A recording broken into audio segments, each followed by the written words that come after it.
십자가에 못 박혀 죽으시고 장사한 지 사흘 만에 죽은 자 가운데서 다시 살아나시며 하늘로서 전능하신 하나님이 배 앉아 계시다가 저로서 산자와 죽은 자를 심판하러 오시리라.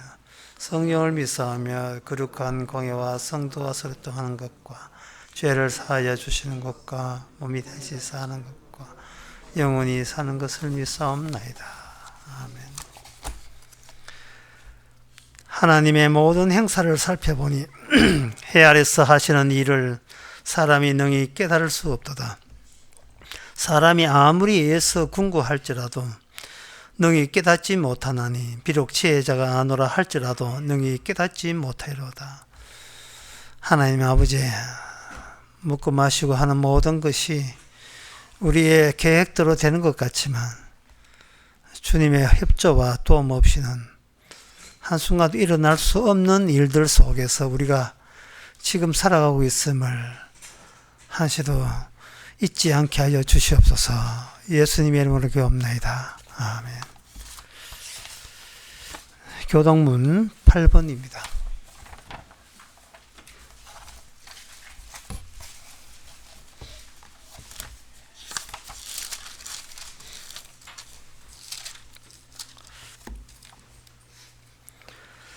하늘이 하나님의 영광을 선포하고 날은 날에게 말하고 밤은 밤에게 지식을 전하니 언어가 없고 들리는 소리도 없으나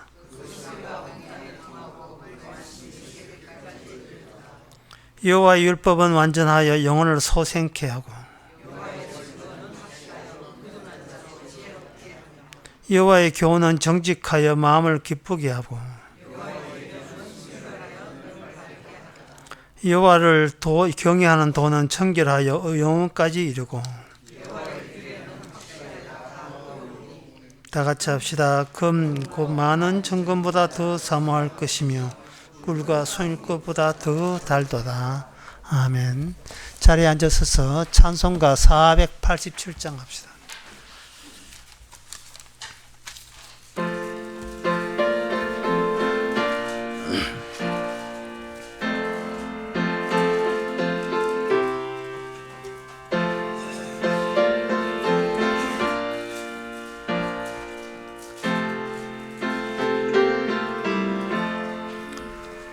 죄짐 맡은 우리 구주 어찌 좋은 친군지 걱정 근심 무거운지 우리 주께 맡기세. 주께 고함 없는 고로 복을 얻지 못하네. 사람들이 어찌하여 아랠 줄을 모를까. 시험 걱정 모든 괴로움 없는 사람 누군가. 부질없이 낙심 말고 기도드려 아뢰세. 이런 진실하신 친구 찾아볼 수 있을까. 우리 약함 아시오니 어찌 아니하릴까. 근심 걱정 무거운지 아니 진자 누군가. 피난처는 우리 예수 주께 기도드리세. 세상 친구 멸시하고 너를 조롱하여도 예수 품에 안기어서 참된 위로 받겠네. 아멘. 네, 이 시간 다 함께 기도하실 때 이만도 장로님 기도하시겠습니다.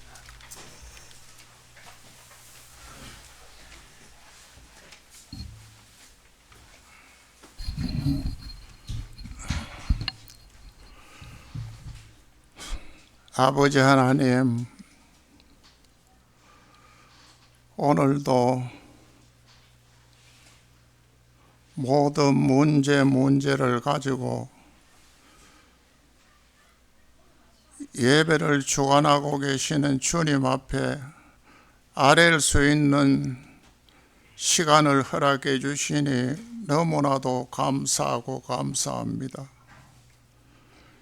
지금까지도 주님께서 늘 저희들을 사랑해 주시고 보살펴 주신 그 은혜로 지내게 주시니 너무나도 감사하고 감사합니다. 그리고 매일매일 저희들을 인도하여 삶의 현장으로 주님이 인도하여 그곳에서 수고한 삶으로 먹을 것, 입을 것, 마실 것을 구하여 주시니 주님 감사합니다. 그러나 악의 세력은 가만히 두지 않고 늘 심령 가운데 찾아와서 좀 좋은 것을 먹어야지, 좋은 것을 입어야지, 또 마셔야지 하면서 마귀는 충동하는 저희들 삶을 괴롭히고 있습니다. 주님, 저희들 힘으로는 악의 세력을 물리칠 수도 없습니다. 주님께서 저희들을 찾아주시려고 온갖 멸시와 천대를 받으면서 십자가에서 피 흘리신 그 주님, 그 주님이 지금도 찾아주셔서 예배를 주관하고 계시니 너무나도 감사합니다. 10년 가운데 괴롭히는 이 악의 세력도 내 잘못을 뉘우치는 삶으로 주님 물리쳐 주시고, 연약하게 살아가는 저희들을 향해서 예수님은 왜 근심 걱정하느냐, 왜 염려하느냐고 책망하는 주님의 음성이 우리 귓전을 울리는 저희들 삶 되게 하여 주시옵소서. 담대함으로 저들을 인도하여 주시옵소서. 이 모든 말씀 우리 주 예수님의 이름으로 기도드립니다. 아멘.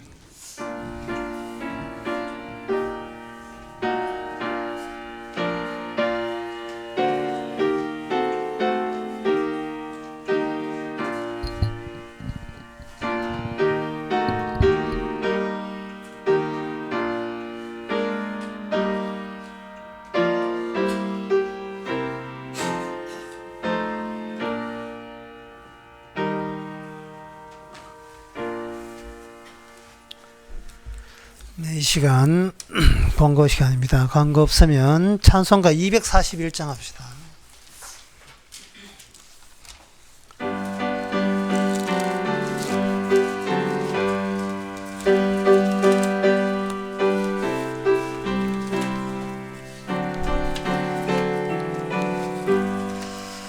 하나님 아버지 주신 책은 귀하오 하신 말씀일세. 기쁘고 반가운 말씀 중에 날 사랑한단 말 참 좋도다. 주 나를 사랑하시오니 즐겁고도 즐겁도다. 주 나를 사랑하시오니 나는 참 기쁘다. 구속의 은혜를 저버리고 어긋난 땅길 가다가도 예수의 생각하면 곧 다시 예수께 돌아오리. 주 나를 사랑하시오니 즐겁고도 즐겁도다. 주 나를 사랑하시오니 나는 참 기쁘다. 구주의 영광을 바라보며 예수의 사랑을 찬양하리. 영원히 찬양할 나의 노래. 예수의 사랑이 귀하도다. 주 나를 사랑하시오니 즐겁고도 즐겁도다. 주 나를 사랑하시오니 나는 참 기쁘다. 주 예수 날 사랑하시오니 내가 또 예수를 사랑하네. 날 구해주시려 내려오사 십자가 위에서 죽으셨네. 주 나를 사랑하시오니 즐겁고도 즐겁도다. 주 나를 사랑하시오니 나는 참 기쁘다. 주 예수 날 사랑하시오니 마귀가 놀라서 물러가네. 주 예수 이렇게 사랑하니 우리는 어떻게 보답할까. 주 나를 사랑하시오니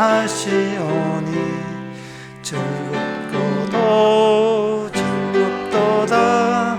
주 나를 사랑하시오니 나는 참 기쁘다. 하나님의 말씀은 야고보서 1장 2절에서 4절까지입니다. 내 형제들아, 너희가 여러가지 시험을 만나거든 온전히 기쁘게 여기라. 이는 너희의 믿음의 시련이 인내를 만들어 내는 줄 너희가 알미라. 인내를 온전히 이루라. 이는 너희로 온전하고 구비하여 조금도 부족함이 없게 하려 함이라. 아멘. 여기 형제라고 한 것은 12지파, 12지파의 연속성입니다. 이 12지파라 하는 것은 구약의 이스라엘의 민족부터 흘러내려오는 겁니다. 12지파가 옛날에 이스라엘이 했던 그 기능이 멈추지 않고 계속해서 이어져 내려오고 있는데, 그 구약의 12지파는 그 인간들의 모든 부족한 것, 잘못된 것, 불신앙, 우상숭배 이런 것들을 발휘해 가지고 결국은 그 1장 1절에 보면 12지파가 흩어져 있는 상태에 있습니다. 흩어져 있는 상태지만 12지파가 해야 될 그 기능은 멈추지 않고 계속 지금껏 이어지고 있습니다. 그러면 이 12지파가 분명히 인간적인 혈족에 의해서, 혈육에 의한 12지파는 이미 그거는 실패로 끝났습니다. 실패로 끝났는데 혈육적인 12지파는 끝났지만 12지파의 기능은 연속된다는 것이 이게 무슨 뜻인가? 그것은 이렇습니다. 이 천국에는 이 보안 시스템이 있어가지고 아무나 넣어주는 게 아니에요. 그 회사 같은데 들어가거나 어떤 보안 시설이 잘 돼 있는 건물에 들어가려든지 관공서 법원에 들어가려면 사람들이 모연다고 해서 그 문이 열리는 게 아니에요. 심지어 아파트에 그 주민 그 마크 없으면 아파트 안에 주차도 못 하잖아요. 그게 이제 보안 시스템의 일종인데, 이 등록돼야 되지 않은 차량 같은 거, 등록되지 않는 사람은 들어갈 수가 없습니다. 이게 천국의 보안 시스템이에요. 그래서 사람들은 자꾸 오해하는데 뭐냐면, 많은 숫자, 많은 사람이 교회에 나오면 그 교회는 천국 문이 열릴 것이라는 생각을 그냥 가볍게 할 수 있는데, 그건 잘못된 겁니다. 여러 명 밀어붙인다고 천국 문이 열리는 게 아니에요. 교회 숫자 많다고 천국 문을 열어주고 그런 거 없습니다. 단 한 명이라도 그 천국문에 들어가면 천국 문은 열리게 되어 있어요. 왜냐하면 이미 천국에 등록된 사람이기 때문에 문이 닫힐 이유가 없는 겁니다. 우르르 전부 다 이렇게 떼쓰러 몰려가면 하나님께서 뭐 좋아라 문 열어주고 그런 거 없습니다. 그래서 분명히 12지파 이스라엘은 망했는데도 불구하고 1장 1절에 흩어지는 12지파가 있고, 그들에 대해서 2장 1절에는 내 형제들아, 그 형제라는 말이 나오고 있어요. 형제라도 늦게 오면 얼마나 좋아요. 형제들아 라고 이렇게 언급을 돼 있다 이 말이에요. 이게 형제라는 말을 한 것은 합격한 사람이에요. 합격한 사람. 천국에 합격한 사람이에요. 문이 열리는 거예요, 이제는. 그 사람은 언제 오더라도 천국 문은 자동적으로 쫙쫙 센서가 있어가지고 척척 열리게 되어 있습니다. 그러면 그러니까 형제거든요. 주님의 형제. 그리고 흩어지는 12지파 중에 한 사람. 합격된 사람이죠. 그러면 합격된 사람에게 합격했다, 난 합격했다, 우긴다고 이 문제가 되는 게 아니거든요. 통지서가 와야 되죠. 합격했으면 그 통지서. 그 통지서에 대해서 2장 2절에서 4절에 나옵니다. 그게 뭐냐면 시련입니다. 통지서가 시련이에요. 여기에 시련은 무엇과 관련되어 있냐 하면은 시험과 관련되어 있어요. 형제들아, 너희가 여러 가지 시험을 만나거든 온전히 기쁘게 여기라. 이는 너의 믿음의 시련이 이래 있거든요. 그리고 시련은 고생이 아니에요. 고생이 아니고 시련은 시험과 관련되어서 시험조차도 주님이 당했던 그 시험조차도 느끼게 극복할 수 있는 시련을 하나님께서는 허용을 하시는 겁니다. 그럼 시험하는 자는 누구냐? 시험하는 자는 마귀예요. 마귀의 시험이 오고 그것이 본인에게 시련으로 닥치고, 근데 그 시련이 뭐냐 하면 바로 합격했다는 것을 통지서 역할을 하게 됩니다. 그러면 뭐냐? 시험이 없는 사람, 다른 말로 해서 시련이 없는 사람은 통지서를 못 받은 사람이에요. 시험이라 하는 것은 마귀가 예수님을 시험했던 그 마귀가 그대로 남은 12지파 형제에게도 테스트를 하는 겁니다. 그 시험하는 그 마귀의 그 진면목은 가룟 유다 속에 들어온 악마라고 보면 됩니다. 가룟 유다는 예수님의 제자였지만 마귀의 시험을 이겨낼 수가 없었습니다. 그러니 가룟 유다를 하여금 예수님을 포기하게 만들고 팔아먹게 만드는 그러한 식으로 악마가 우리에게 찾아오고, 그 찾아올 때 그것이 성도한테는 통지서 역할을 하게 되는 겁니다. 이 말이 굉장히 좀 더 어려운 말이죠. 어려운 말이기 때문에 이게 제가 쉽게 해보려고 예를 써봤는데 한번 쉽게 가보도록 하겠습니다. 모든 인간은 고생합니다. 그래서 세 사람이 있으면 고생 A, 고생 B, 고생 C. 사람마다 다 얼굴은 다르고 사는 건 다 다르지만 고생한다는 것은 한결같이 똑같습니다. 고생해야 될 이유는 성경의 창세기 3장에 나와 있습니다. 네가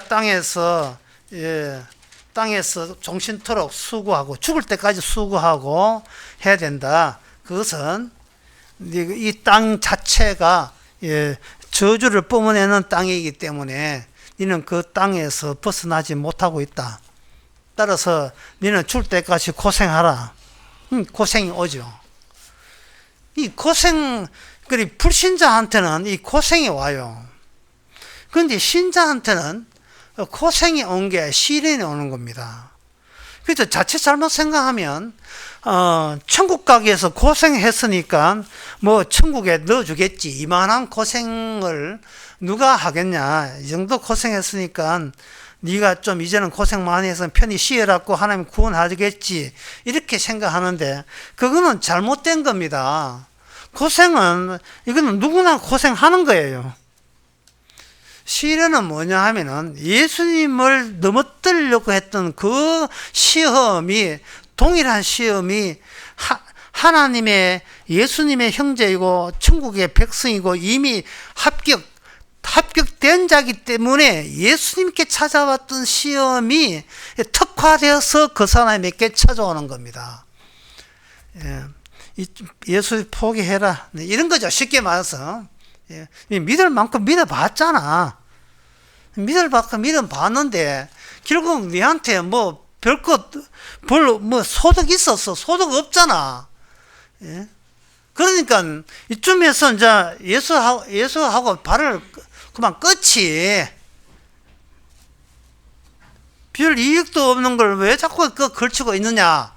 라는 식으로 가른주다가 마귀로부터 늘 속상임을 당한 그 당함을 끊임없이 하나님께서 합격된 자에게만 국한해서 그런 시험이 계속해서 주어지는 거예요. 합격한 사람에게만. 그러면 여기서 합격이 되지 않으면서 합격된 것처럼 느끼는 경우부터 먼저 말씀드릴게요. 합격은 된 적 없어요. 천국에 합격된 적 없는데 합격하려고 예를 쓰는 사람, 이걸 저는 뭐냐면 문제 미해결된 자, 구원 문제가 해결되지 않는 자, 이런 자들에게는 이렇게 생각해요. 내가 구원은 따내야 되겠고 내 역량은 모자라니까 하나님이여 내 구원 문제 해결해 주시옵소서라고 용을 쓰고 예를 쓰는 사람, 이 사람은 결국 실패합니다. 이게 성공하지 못해요. 그러면 성공한 사람의 특징은 뭐냐? 성공한 사람의 특징은 나 구원받았다고 큰소리 치는 사람이 아니고, 구원을 받았기 때문에 구원받은 상태에서 도로 보내심을 입은 자들이 이미 문제가 해결된 사람입니다. 이게 이제 로마서 10장 15절에 나오는데,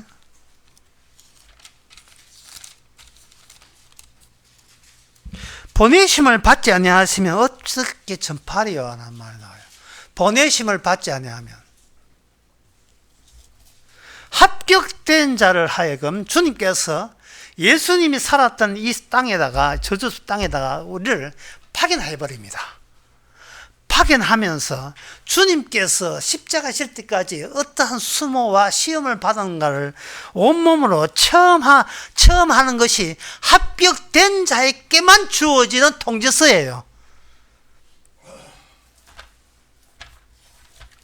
사도행전 19장 15절에 악기가 대답하여 마귀죠. 악기가 대답하여 그러되 예수도 내가 알고 바울도 내가 알거니와 너희는 누구냐? 예, 너희는 누구야? 진짜 마귀가 귀신 같아요.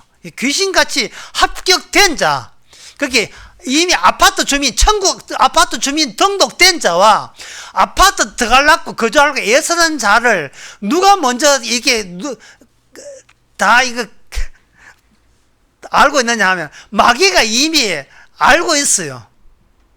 구원되려고 애쓰는 자와 이미 구원이 되어버린 자의 차이를 마귀가 알고, 그걸 알고 있는 마귀이기 때문에 주님께서는 마귀로 하여금 택한 백성에게 시험하도록 주께서 허락을 한 거예요.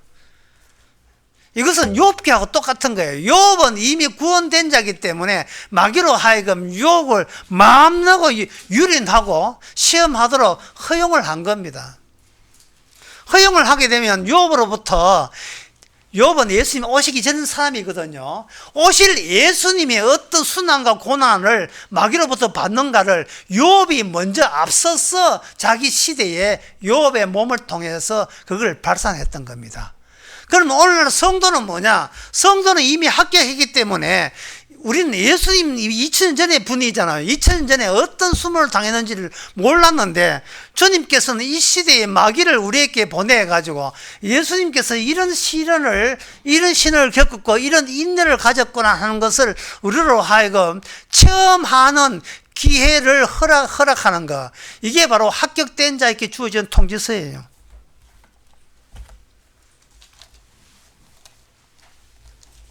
합격됐다는 말은 구원 문제에 대해서 이미 해결을 봤다는 거예요. 해결을 본 거예요.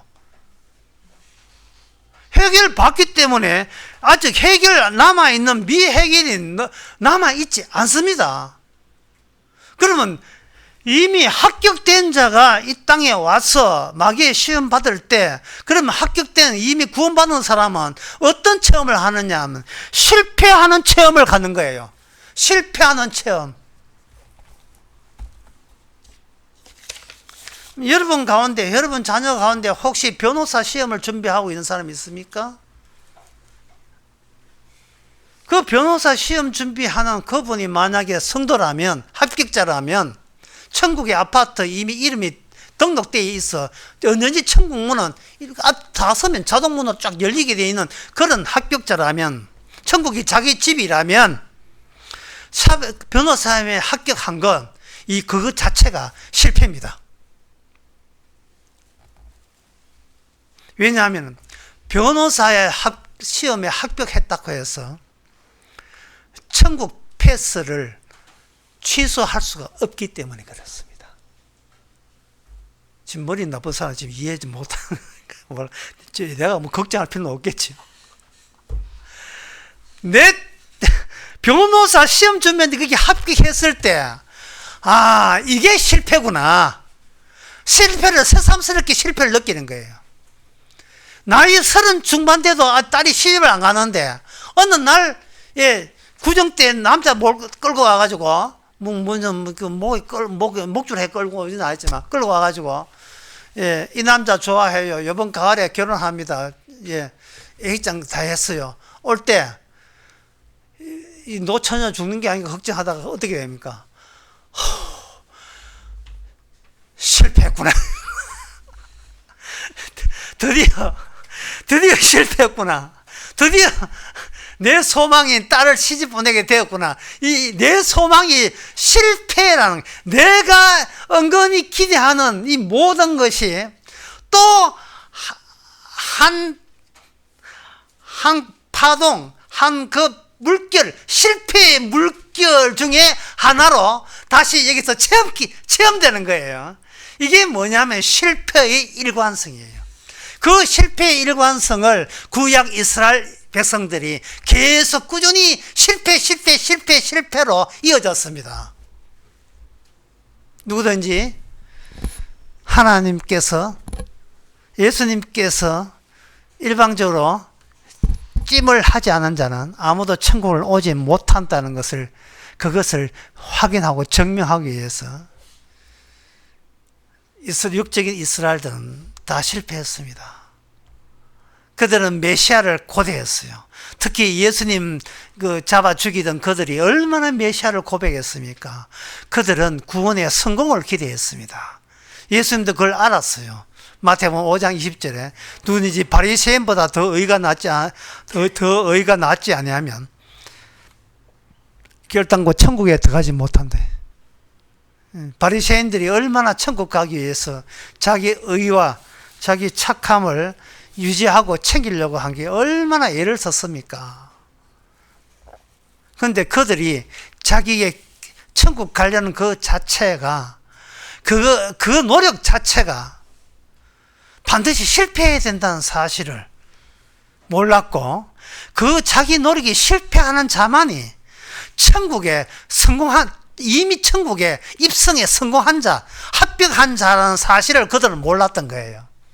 내가 구원받기 위해서 노력하는 모든 것이 실패하게 만드는 그 작업을 위해서 지금도 이 부지런히 마귀는 활동하고 있습니다. 얼마나 이 마귀가 고마운지. 모든 노력을 실패로 만들어요. 의사시험 합격이란 실패, 군에 좋은 데 가가지고 편하게 제대하는 실패, 졸업하기 전에 이렇게 대기업에 취업하는 실패, 엄마 아빠가 걱정난 지가 알아서 시집가고 장가가고 하는 실패, 지가 알아서 아파트 장만해가지고 독립해가지고 이제 어머니 아버지 병들어도 제가 모시겠습니다는 효도라는 이름의 실패,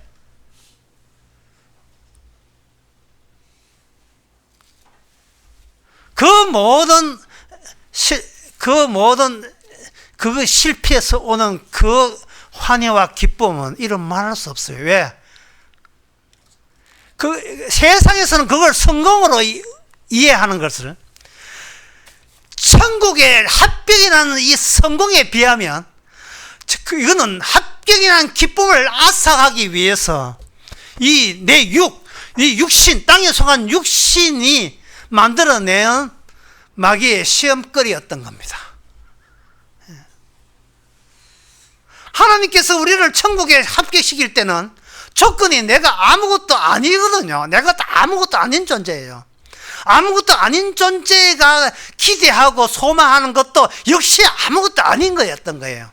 아무 의미가 없는 겁니다. 아무것도 의미 없는 우리를 천국에 주님께서 자신의 생명과 피로서 그저 합격을 했다면 그 가치가 조금이라도 나의 기대에 의해서 흠집이 나면 안 되거든요. 흠집이 나면 안 되는 거예요. 그저 실패의 일관성입니다. 이거는 인간만이 아니에요. 이 우주 자체가 그렇습니다. 이 우주 자체가 혼돈 더하기 혼돈 더하기가 질서예요. 무질서 더하기 무질서 더하기가 이게 질서입니다. 이 무질서가 우주를 이루는, 혼돈이 우주를 이루는 골격이요, 뼈대입니다. 이 우주가 도대체 이 세상에 종잡을 수 없어요. 종잡을 수 없는데 우주는 지금도 뱅글뱅글 돕니다. 우주의 모든 별들과 천체는 돌고 있어요. 안드로메다 은하계 못해서 지구도 돌고 있고 달도 돌고 있고 전부 다 돌고 있어요. 그런데 왜 도는지를 몰라요, 인간이. 왜 도느냐? 말씀드려요. 설명해 드려요. 혼돈과 혼돈이 쌓여서 돌고 무질서가 쌓여서 만나서 도는 겁니다. 인간이 생각하는 이 질서라는 건 그 자체는 무질서입니다. 인간이 모든 것이 내 인생 정리됐다고요. 그거 혼돈입니다. 사람이 나는 이렇다고 나름대로 정립해서 남한테 나는 이렇다고 제시하잖아요. 그거 혼돈 속에 파도 치는 게, 찻잔 속에 파도 치는 거예요. 숱한 변화가 일어나서 하나의 타이밍 잡아서 생긴 것이지 타이밍이에요. 내가 왜 이 사업에 망했는지 모르겠다 이러거든요. 사업 잘 되는 것도 타이밍이고 못 되는 것도 타이밍이고 이거는 내가 손댈 수 없는 거예요. 내가 왜 저 사랑하는데 딴 남자하고 결혼했지? 뭐 사랑할 때나 미워할 때나 죽을 때나 살 때나 헤어질 때나 만날 때나 전부 다 타이밍입니다. 모든 것이 각자 때가 다 따로 있어요. 내가 죄를 지어서 망한 게 아니에요. 타이밍이 안 맞았는데 타이밍이 그냥 맞았으면 성공한다고 생각하는데 타이밍이 맞아 성공이라는 게 아니고 성공이라는 이름에 또 다른 모습의 혼돈이죠. 무질서예요. 인간은 대단치도 않아요. 얼마 전에 며칠 전에 대단치도 않는 인간이 무기징역 당했습니다. 대단치도 않아요. 그런데 대단치도 않은 인간이 근데 무기징역이 뭐냐 하면은 기한이 없다는 거예요. 이 세상의 모든 인간이 기한이 없이 대단치도 않는 이 세상에 나는 교도소에서 무기징역 살고 있습니다. 전부 다. 왜 그러냐? 왜 모든 인간은 죄수고 무기징역 살고 있고 선고를 받았는가? 그것은 마귀가 이렇게 제안합니다. 마귀가 하나님한테 인간 모두를 내가 데려가겠습니다. 내 가는 곳으로 끌고 가겠습니다. 그렇게 하니까 주님이 그렇게 해서는 안 되지. 일부는 내가 데려갈게. 요게 질서입니다. 요게 혼돈 아니고 요것만이 질서예요. 주님이 악마께 내린 지시상, 그리고 아버지와 아들에게 있던 그 약속, 그게 질서고 그게 혼돈 아닌 거예요. 나머지는 모든 것은 전부 다 혼돈이고 무질서입니다. 인간들은 자기 자신을 몰라요. 이제서 다시 한번 말씀드리겠습니다. 또 늦게 오신 분이 있어요. 다시 말씀드리면 야고보서 1장에서 12지파부터 이야기해서 12지파 앞에 붙은 게 흩어진 12지파. 그러니까 이건 뭐냐, 12지파가 했던 기능은 그대로 유지를 하되 지금은 어떤 상태냐, 신약에는 흩어져 있는 12지파가 옛날 12지파가 했던 기능을 이어받아서 계속해서 진행하는 과정에 있다. 이 형제들아, 내 형제들, 2장 1절, 내 형제들아, 1장 2절, 내 형제들아, 너희가 여러 가지를 만나게 되는데 그 만나기 뭐냐? 예수님을 향하여 이 세상의 악마가 도전했던 거, 부정했던 거, 의심을 했던 그의 시험을 희한하게 형제들, 이미 하나님의 12지파로 확정된 자에게 찾아가게 될 것이다. 그 찾아가는 것 때문에 너희는 온전히 기뻐해라. 온전히 기뻐라. 1장 2절에 나오죠. 온전히 기쁘게 여겨라. 저를 보지 마시고 그 책 보세요. 나잖아요. 기쁘게 여겨라. 예수님이 당했던 그 시험을 받거든. 기쁘게 여겨라. 이 통지서 날라왔거든요. 주님이요, 제가 뭔데 주님이 당했던 그 시험을 저한테도 왜 주시는 겁니까? 이렇게 기쁘게 여겨라. 왜? 합격은 어떤 우리의 실패에도 합격은 취소되지 않기 때문에. 그러니까 주님께서 지금 말씀을 주시는 것은 이미 합격된 자의 그 합격된 능력은 이 땅에 네가 살아가면서 어떤 경우를 만나더라도, 타이밍상 어떤 경우를 만나더라도 절대로 이거는 취소되지 않는다는 것을 네가 몸소 체험하라 이 말입니다. 이미 몸소 체험하라. 아, 이래도 합격이고 저런 일이 일어나도 합격이구나. 이미 합격했다는 거, 어느 천국에 이미 합격했다는 거, 장소와 천국이라는 장소 구조가 이 땅에 있는 힘과 역사보다 더 근본적입니다. 이미 되어진 결과를 증명하는 과정 속으로 주님께서는 흩어진 12지파를 보낸 거예요. 우리는 이 과정 속에 있는데, 이 과정은 뭐냐? 이미 합격했습니다라는 그런 거. 그걸 확인하는 차에서 계속 보여주는, 이 땅에 살아가는 거예요. 시련이라는 것은 합격은 취소가 되지 않는다는 거예요. 취소하려고 시도하는 것을, 마귀가 시도하고 있다는 것을 몸소 겪게 하는 겁니다. 내가 예수도 알고 내가 바울도 아는데, 이 마귀 입에서 나온 이야기거든요. 그러면 여러분들은 이제 사도 바울은 이제 이걸 알았으니까 편안히 살 것이라고요. 천만의 말씀. 고린도후서 보세요. 12장 보세요. 사도 바울이 고생 얼마나 했습니까? 근데 사도 바울이 그렇게 고생했지만 마귀가 알아줘요. 사도 바울은 이미 합격한 자라는 거. 비록 그에게 무지무지한 인생의 고난과 고생이 온다 할지라도, 시련이 있다 할지라도 절대로 사도 바울에게 생명의 면류관을 취소할 수가 없다는 거. 합격 통지서를 취소할 수가 없다는 거예요.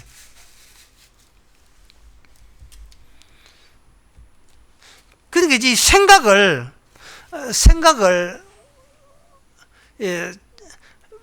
잘못 생각하면 안 된다 이제 말씀드리는 거예요. 나는 대단한 생각을 할 게 아니라 내가 아무 대단치도 않다는 생각을 해야 됩니다. 이걸 좀 더 심화시키면서 내가 말씀을 드리겠습니다. 그러면 합격을 되지도 않았는데 합격되었으면 좋겠다 하다가 합격됐다 이런 식으로 생각해가지고 스스로 자기 최면을 거는 사람에게는 뭐가 주어지는가? 마귀가 만든 가짜 합격 통지서가 주어집니다. 이걸 또 아셔야 돼요. 진리라 하는 것은 진리가 아닌 걸 같이 겸하여 알므로써 진리됨이 부각이 되거든요. 가짜 합격 통지서가 내용이 이래 되어 있어요. 보통 회사에서 원서 냈는데 불합격된 사람에게 회사 이미지를 생각해서 좋게 이야기하잖아요. 불합격 통지서에서 이런 내용이 옵니다. 함께 일하지 못한 점을 매우 유랑스럽게 생각합니다. 이건 니 잘렸어, 니 떨어졌어, 그런 이야기예요. 함께 일하지 못한 점에 대해서 매우 유랑스럽게, 내가 섭섭하게 안타깝게 여깁니다, 이런 생각이다 이 말이죠. 그러니까 이 세상에서 지옥 가는 사람에게 주님이 할 것은 매우 안타깝다는 거예요. 차라리 니는 태어나지 말았으면 좋을 뻔했다. 이거는 예수님이 가르쳐다 보고 이야기한 거예요. 나는 너하고 함께 일할 생각이 없다라는 뜻입니다. 그러면 합격 통지서 받은 사람은 이제부터는 니는 내 형제이기 때문에, 예수님의 형제고 12지파이기 때문에 이제부터는 나랑 같이 일하게 된 것을 굉장히 기쁘게 여겨라 이 말입니다. 자, 여러분 이제 여러분 감이 오십니까? 불합격된 사람은, 천국에 불합격된 특징은 합격되나 불합격되나 자기밖에 모른다는 점.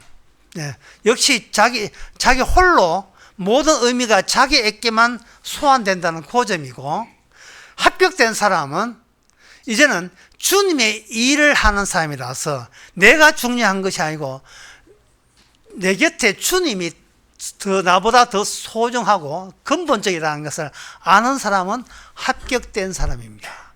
내게 일어나는 모든 일은 나에게 의미 아니라 예수님에게 의미가 있기 때문에 나에게 이러한 타이밍에 맞춰서 이런 일들 저런 일들이 생겨난 겁니다. 그러니까 이래 생각하면 돼요. 합격된 사람의 특징은, 조심하면 안 됩니다. 제일 중요한 대목에, 자기 인생의 어떤 경우에도 본인이 책임질 일은 일체 없습니다. 본인이 책임질 일은 일체 없어요. 합격된 자에게만. 근데 합격되려고 애쓰는 사람, 합격됐으면 좋겠다 하는 사람, 교회 다녀가지고 복음 알아서 반드시 죽고 난 뒤에는 편한 거 살고 싶은 사람은, 그 사람은 자기 몸에 콜타르 같은 거, 빡빡한 거, 찐득찐득한 콜타르 같은 것들이 정서가 붙어 있어요. 이게 안 떨어집니다. 그게 뭐냐 하면은 아주 윤리와 도덕으로 뒤범벅이 된 사람이에요. 윤리와 도덕으로. 나 어디까지 착하나, 어디까지 왔나, 애들 놀이 있잖아요. 내가 어디까지 착하나. 가짜, 악마에서 온 가짜 합격적 내용은 이렇습니다. 이 악마가 발급한 거예요.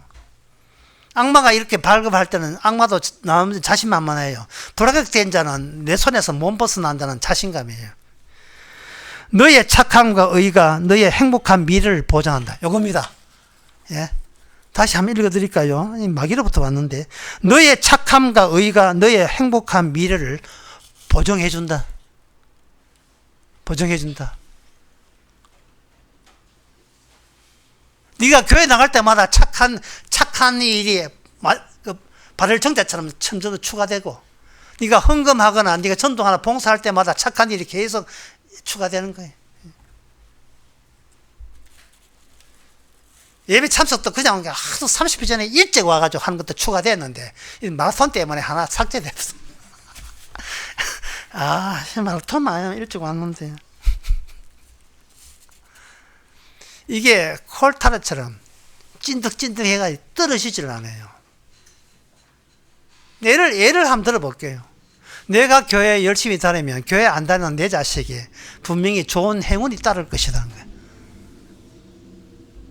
그러니까 내 자식은 교회 안 다니지만 내라도 열심히 다녀서 그 업보가, 이 뭐지, 불교 용어예요. 업보가, 내 이 행운이 내한테도 오고 이게 넘치면 나머지 행운은 교회 안 다니는 내 자식에게도 흘러 넘치기를 바라는 거예요. 남편은 교회 안 다니고 아내가 교회 다니니까 열심히 교회 다니래. 네 교회 가는 거 내가 안 막는다. 하지만 열심히 다녀가지고 네 착한 게, 네 복이 내한테 덤으로 좀 왔으면 좋겠다는.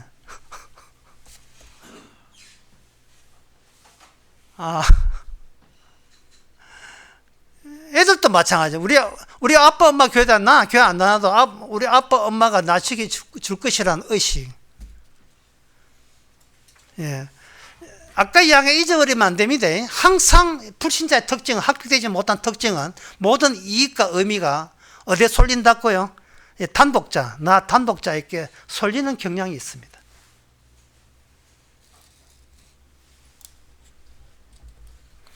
또 예를 들면 이런 겁니다. 사람들은 어떤 사람을 원하느냐? 착한 사람을 원해요.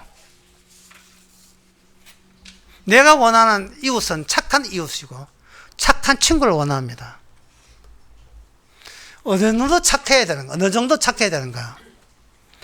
내가 어떤 짓을 하고 어떤 화를 내고 퍼붓고 어떤 그 행포를 부린다 할지라도 그 친구가 내한테 말하기를, 네가 뭐 이렇게 성질 내도 나는 너를 믿어. 너가 원래 착한 성품을 갖고 있잖아. 네가 어떤 나쁜 짓을 해도 나는 너를 인정해줘. 네가 그런 이상한 짓을 해도 네가 그럴 만해서 그렇겠지라고 이해해주는 사람. 그런 사람을 친구로 또는 배우자로 찾고 있습니다. 좀 또 다른 예를 들면 이렇습니다. 어떤 사람이 자신이 오해해가지고 어떤 사람에게 오해해서 잘못된 욕을 한다든지 뭐 이렇게 화를 냈습니다. 근데 나중에 보니까 내 쪽에서 잘못됐어요. 그래서 그 친구 붙들고 내가 잘못했다, 내가 미안해서 내가 네한테 잘못 생각해서 한 걸 네가 용서해 줄 거지 라고 이야기를 할 때, 그 사람이 그 용서를 구하는 사람이 원하는 것은, 내가 네한테 용서를 함으로써 나는 남한테 용서할 수 있을 정도로 착한 사람이라는 것을 네가 나에 대해서 좀 증명해 줘. 좀 증명을 해줘. 남편이 폭력적이고 여자는 그 폭력을 감수할 때 그 폭력적인 남편의 그 아내가 이혼해달라고 할 때 이혼 안 해주는 이유가, 나는 성질 나서 술 먹고 니를 때렸지만 그 다음에 곧장 돌아서서 니한테 선물 사주고 백 사주고 마후라 사주고 하면서 나는 다시는 이런 짓을 안 할게. 내가 니한테 충실하게 진심으로 사과를 했으니까 나는 이렇게 착하고 순수한 진심이 있다는 것을 네가 빠지면 그걸 누가 정리해 주나? 니는 나의 우수함을 정리해 주겠어. 니는 내 곁에 떠나면 안 돼 라고 요구하는 남편. 인간이 이 정도는 못 됐어. 여러분, 하나님께서 인간을 불지옥 만드는 이유를 이제 되시죠?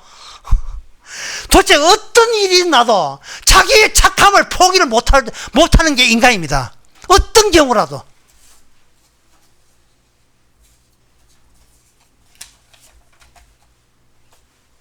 또 예를 들겠습니다.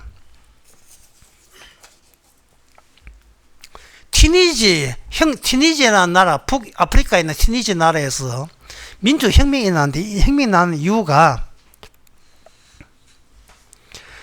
모하메드 부아지지라는 어떤 청년이 있었는데, 그 청년이 너무 집안이 가난해가지고 행상하고 있었는데, 경찰에 와가지고, 이제 혁명 전입니다. 티니지 독재 혁명 전이에요. 그 행상할 때 그 등록증 봅시다. 그 행상한 등록증 없다고 그 폭력을 행사했어요. 젊은이를 때리고 그 행상을 다 부숴버리고 벌금 매리고 했습니다. 그래서 그 부아지지라는 모하메드 부아지지 그 청년, 20대 청년이 자기에게 휘발로 벗고 분신 자살에 자기를 불태웠어요. 그걸 보고 불태워서 그것이 화근이 되어서 티니지에 시민혁명이 나타나가지고 독재자가 쫓겨났어요.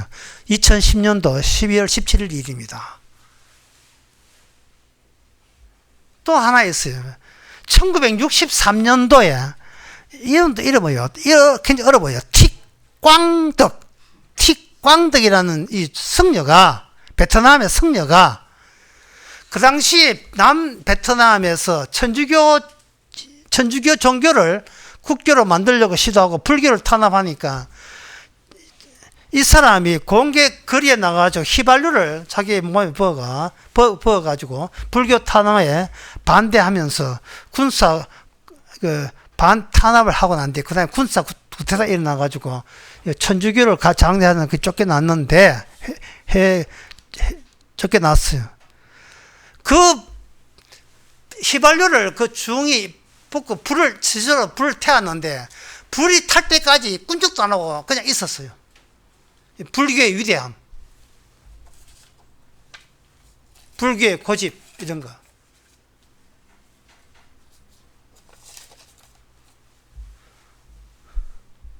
왜 이거는 가룟 유다가 스스로 자살하는 거 똑같아요. 스스로 목표 복매고 자살하는 거 똑같은 거거든요. 왜 사람들은 이런 극단적인 행동을 전제로 살아가는 이유가 뭡니까? 그게 성경에 나옵니다. 창세기 3장에 나와요. 수치스럽기 때문에. 수치에서 폭력이, 공포가 나오고, 공포가 남한테 폭력을 못 할 경우에는 자기한테 폭력을 행해요. 자살이에요.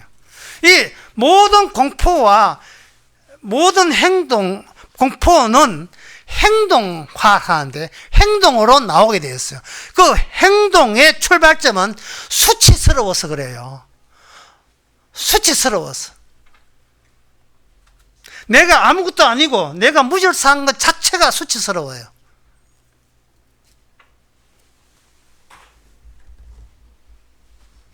그러면 이것이 수치스럽다는 것은 이 무슨 뜻이냐 하면 뭘로 안에 무장되어 있느냐. 나는 선과 악을 알기 때문에 윤리적이고 도덕적이기 때문에 절대로 내가 나를 이렇게 분석하기에는 절대로 수치스러운 존재로 드러나면 안 되는 그런 가치 있는 인간이에요. 본인이 스스로 생각하기를. 나는 착함이 뭔 줄 알고 선함이 뭔 줄 알고 악이 뭔 줄 알기 때문에 반성도 할 줄 알고 회개도 할 줄 알기 때문에 저치 수치스러우면 안 돼요. 그런데 실제로 세상 돌아가는 거면 나의 이 착함과 의로움을 절대로 이걸 제때 타이밍 맞춰서 인정을 안 해주니까 이게 화딱지 난 거예요. 그것이 평소에 행동으로 나타나는 겁니다. 여기서 좀 어렵더라도 이해해 주시기 바랍니다. 여기서 행동으로 나타나는 것은 점잖게 나타나는 것, 명분이 있어요. 이걸 행동하라고 하고, 명분 없이 아무 이유 없이 일어나는 일, 그걸 행위라 해요. 행동과 행위를 일단 나누는 겁니다. 행동에는 나타난 거, 행위는 그런 행동을 나타나는 게 숨어있는, 자기가 내가 왜 이런 행위를 하지 본인도 모르는 상태에서 울컥하고 나오는 것은 행위. 그게 바깥으로 나오면 행동. 행동은 신체와 관련되어 있고 행위는 정신과 관련되어 있어요. 주님께서는 뭐냐? 정신을 보거든요. 정신을. 인간의 모든 정신은 이미 마귀로부터 장악되어 있는 상태이기 때문에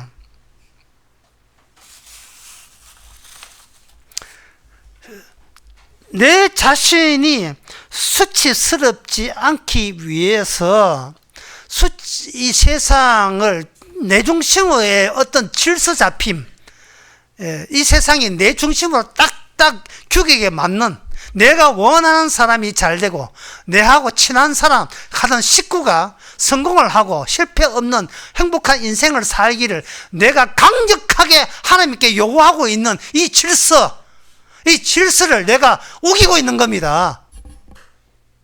나는 그만한 주장할 권리가 있다고 우기고 있는 거예요. 근데 제가 아까 뭐라고 했습니까? 모든 것은 혼돈이라 했죠. 모든 것은 아무것도 아니라 했죠. 모든 것은 수치스러워야 마땅한 겁니다. 그 이유에 대해서 구약 이스라엘 12지파는 그걸 몰랐어요. 알지를 못했습니다. 하나님의 율법을 받고 바르게 살라고 예를 썼지만 자기의 정신은 율법을 맞출 줄 없었어요. 행동은, 형식은 제사드리지만 이 마음만큼은 어떻게 자기가 컨트롤 할 수가 없었습니다. 그럴 때 외부적인 환경에 의해서 이스라엘은 서서히 무너져 내려가기 시작했습니다. 이스라엘 나라가 만들기 전에 그냥 히브리인으로 있을 때, 만들기 전에 애굽 나라에 그냥 히브리인들이 있을 때, 이스라엘 나라가 만들기 전에 12지파가 나라 국가의 형태 만들기 전에 출애굽기 4장 6절에서 하나님께서는 모세를 불러다가 율법의 취지에 대해서 그것을 모세의 행동하러 보여줬습니다. 행동이라 하는 것은 육신체와 관련해서 나타나는 거고 행위는 정신적인 거라 했지요. 행동으로 먼저 보여줬습니다. 제가 읽어보겠습니다. 출애굽기 4장 6절. 여호와께서 또 가라사대 내 손을 품에 넣어라 하시매 손을 품에 넣었다가 내어보니 그 손에 문둥병이 발하였다. 문둥병이 발하였다.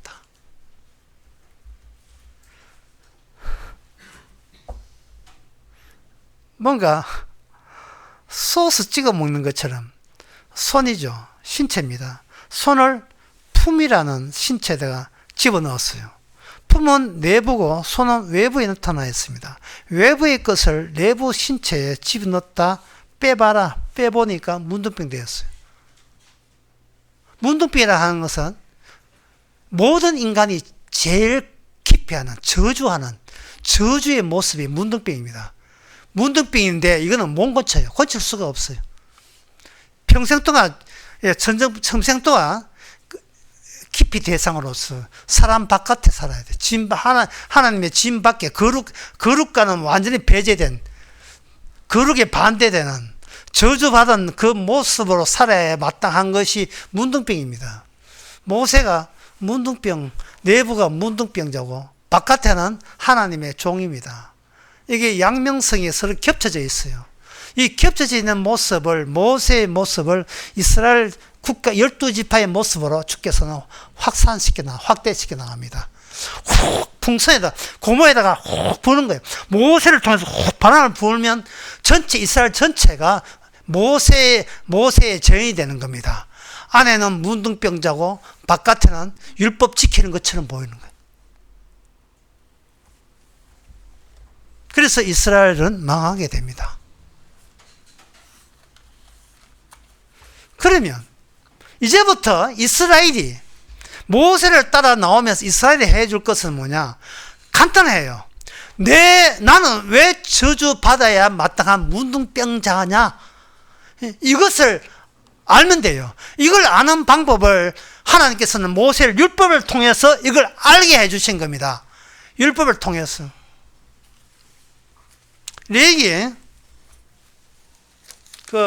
11장 41절 45절에서 특히 이스라엘 백성들에게 먹을 거, 못 먹을 걸 구분해 줬는데 그 구분한 기준이 레위기 11장 41절부터 나와 있습니다. 땅에 기어다니는 모든 기는 것은 가정한 적 먹지 못할지라. 땅에 기어다니는 모든 것 중에서 배로 발을 가진 것이라. 너희가 먹지 말지라. 가정한 것이다.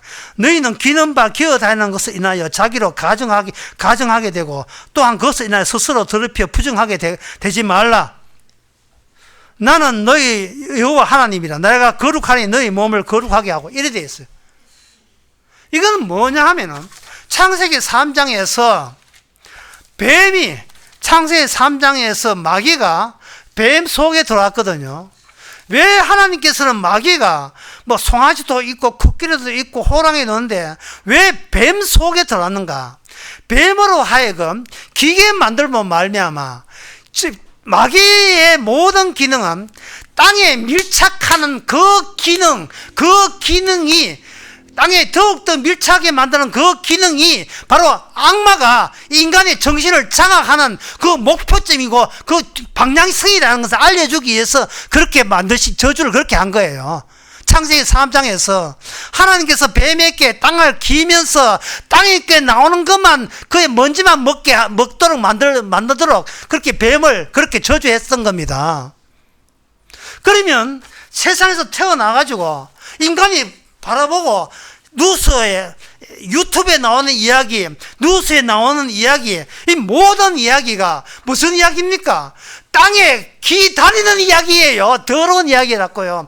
문둥병자입니다라고 광고하는 이야기예요. 거기 이야기가. 트럼프 이야기가 그 이야기예요. 전부 다. 한국에 있는 정치 이야기가 다 그 이야기예요.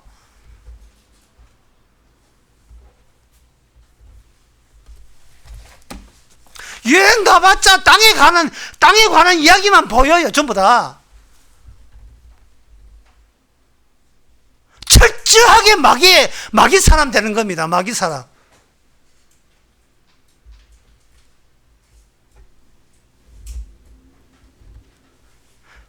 하나님께서 이 레위기에서 이거 먹고 이거 먹지 마라 할 때 이스라엘 사람한테 얼마나 귀찮아 얘기했겠습니까? 너무너무 귀찮아 얘기했을 거예요.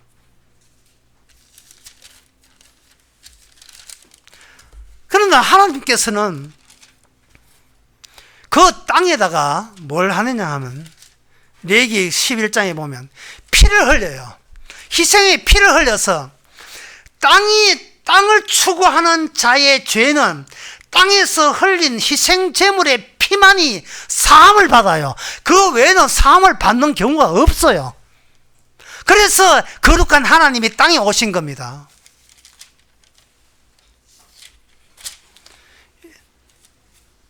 땅에다가 뭘 자꾸 흘려. 그래서 그 레위기 12장에 보면 여자는 남자보다 꽃배기나 더럽다고 표현하는 이유가 월경 때문에 그래요.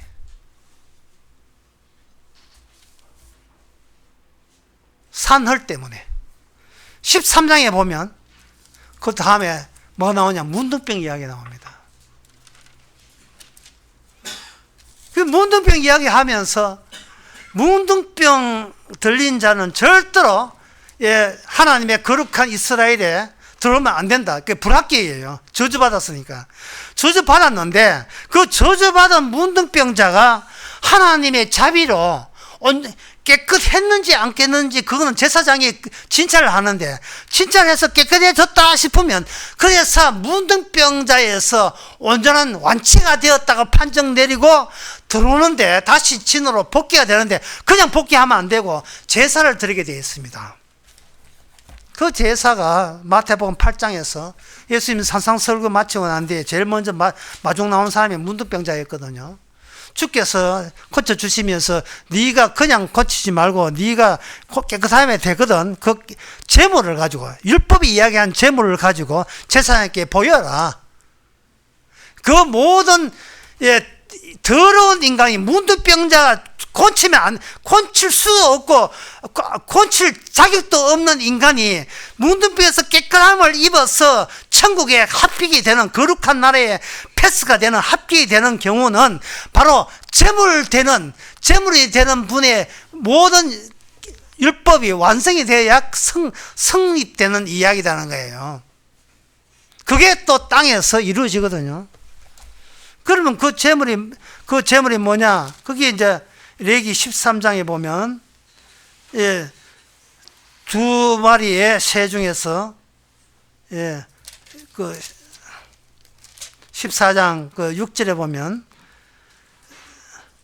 14장 5절에 제사장이 또 명하여,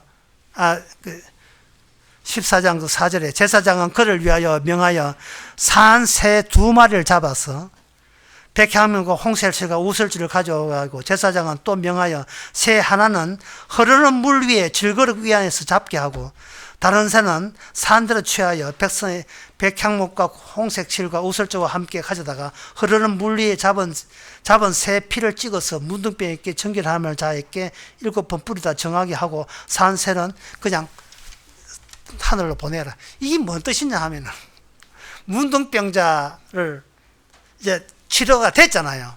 치료된 문둥병을 놓고 과정을 보여주는 거예요. 합격했으니까. 합격한 자는 이미 구조가 천국에 합격했잖아요. 이제는 이 문둥병자가 보여주는 것은 합격된 이 과정을 보여주는 역사입니다. 역사를 하기 위해서는 시작과 끝을 보여주는 거예요. 시작점에는 문둥병자 시작점은 문둥병자만 있는 것이 아니고 제물이 되신 예수님이 함께 합니다. 예수님이 마귀보고 이 모든 인간은 내가 데려가야 되겠습니다. 다는 가지 말고 따로 일부는 내가 데려간다. 내가 데려간다는 것을 예수님은 말만 한 게 아니고 예수님이 직접 이 땅에 오셔가지고 자기 데려가는 사람과 함께 시작을 해요. 하면서 그 사람은 뭐가 일이 어떻게 되는지는 몰라요. 하지만 함께 하신 예수님이 내가 담당할 수 없는 죄 실수의 율법에 대한 희생을 주님께서 내 대신 그 피를 흘린 한 마리 새가 되어서 물 위에서 잡는 새가 되어가지고 피를 흘립니다. 피를 흘리고 그 피 흘린 그 피를 우리한테 피를 발라요. 피를 바릅니다. 그때 뭐가 되냐? 우리는 피 묻은 옷을 입게 돼요. 예수님의 벗어놓은 옷을 입는데 그 옷에는 피 묻은 옷을 입게 돼요. 예수의 피를 묻었다 이 말이죠. 엘리사, 엘리야, 수요일 말씀드렸잖아요. 피 묻은 옷을 입게 된 거예요. 피 묻은 옷을 입게 되어버리면 그 문둥병자는, 그리고 새 한 마리는 어디로 가느냐? 새 한 마리는 하늘로 가버렸어요. 원래 그쪽에서 새는 원래 하늘을 날게 되어 있으니까. 하늘로 갈 수 없는 자의 운명이 같이 동반했던 분의 최종 운명에 합류하게 되었다는 통지서가 우리에게 주어져야 된다 이 말이죠. 그러면 그때는 우리가 뭐가 되느냐? 우리는 바로 예수님의 위한 노래가 아니라 예수님이 부르는 노래의 가사가 돼요.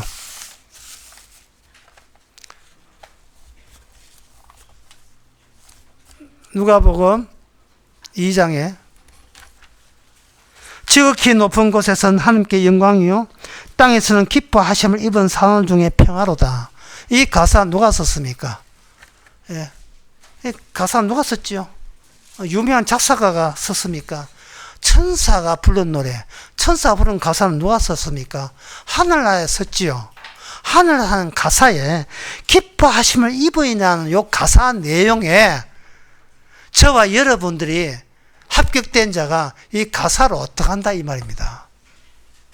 그러니까 나한테 소환될 의미는 없어요. 주님의 찬송가의 가사로 빠져들어가는 겁니다. 거기에 포함이 되어 있어요. 그 룰루랄라 노래 부르는데 그 모든 노래가 합격되었어요. 주께서 합격시켜줬습니다는 가사 내용이 성도의 남은 한평생 모습이다 이 말입니다. 어디서 뭘 하든지 어떻게 살았는지 그거 전부 다 주님이 니 같은 인간도 내가 너를 합격했다는 가사 내용으로 앞으로 여러분 주님 만날 때까지 계속 이어질 겁니다. 그게 유일한 질서예요. 우리의 생각은 혼돈입니다. 혼돈 가운데 주님께서 우리를 가사 안에 집어넣는 거예요. 주님이 만드신 가사 안에, 그리스도를 찬미하는 가사 안에 집어넣은 거예요. 이게 바로 흩어진 12지파가 해야 될 일인 겁니다. 기도하겠습니다. 하나님 아버지, 이 세상에서 도저히 생각지도 못한 생각을 하게 하여 주옵소서. 남들이 생각하지 못한 생각을 하게 하옵소서.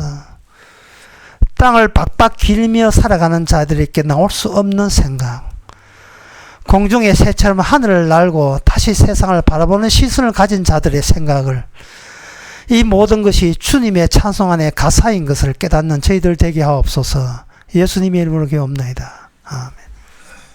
다시 일어나셔서 188장 하겠습니다.